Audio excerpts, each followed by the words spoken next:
a little over 15,000 years ago, in the upper regions of Himalayas, a yogi appeared. Nobody knew where he came from, his antecedents were unknown, but he looked extraordinary. So people gathered, they waited, they thought he's going to perform some miracle, but he did nothing, simply he sat, unmoving. Only 7 people hung on. These 7 people recognized that this is a fantastic miracle, because only someone who has transcended the physical nature can simply sit. Then they begged him, "You seem to be knowing or experiencing something that we cannot imagine. Please teach us." Then he gave them some few simple preparatory methods and said, "You prepare yourself." They went on preparing themselves. Months went into years, years went into decades. 84 years passed. One day, when the shift of solstice happened, the sun's relationship with the planet changes. Every yogi makes some adjustment within himself because something about your body changes at that time. So when he was making this, he just looked. These 7 people had become shining receptacles. 84 years, he had completely forgotten about them. Here they were, still preparing. Then, because nobody knew his name, he never introduced himself, they called him Adiyogi. Adiyogi means the first yogi. Because the sun turned south, he also faced south and sat down. So they called him the Adi Guru. The first guru was born. This was considered the most significant day because it's in this day humanity was first reminded the simple laws of nature are not permanent restrictions. If you're willing to strive, you can go beyond that. And he not only gave this idea, he gave methods as to how to get there. He explored human mechanics in as much elaborateness as you can imagine. And when all the 7 people attained, he told them to go away to faraway lands. So these 7 sages took this different dimensions of yoga, and even today you can see the remnants of what they did thousands of years ago, present in every culture across the planet. There has never been a more revolutionary idea on this planet.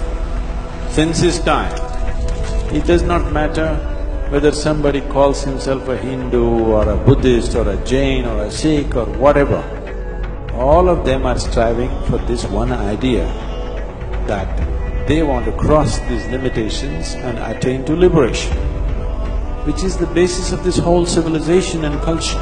One thing that's very strong on my mind and which we will definitely do is, before I fall dead, I want to make sure Adi Yogi is acknowledged for offering this to the world, because no individual human being has done the kind of work with reference to human consciousness as he did before him or after him.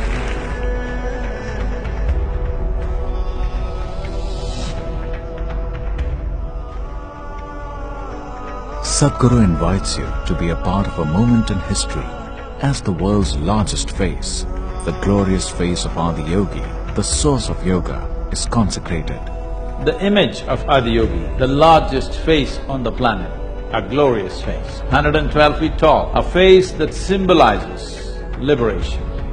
We want to use this face as an iconic presence to orient the world towards the liberation from anything that binds you. It is very, very important today that the next generation of people on this planet are seekers, not believers.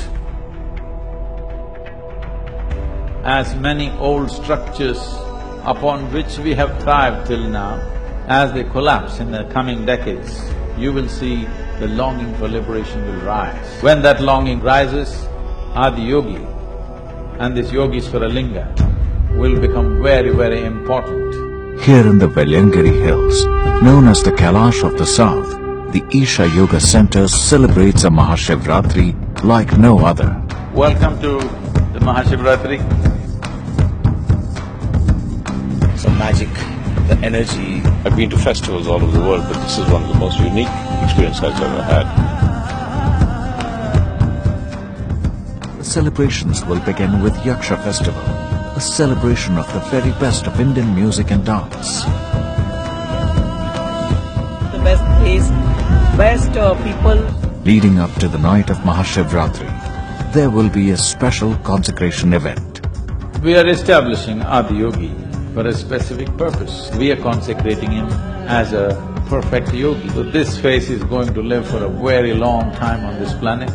Adiyogi is here to liberate you from discomfort, destituteness, disease, from poverty, above all, to liberate you from the very process of life and death. And its iconic presence will definitely inspire millions and millions of people across the world. This will be one time. This is once in many lifetimes, I would say. You should be there.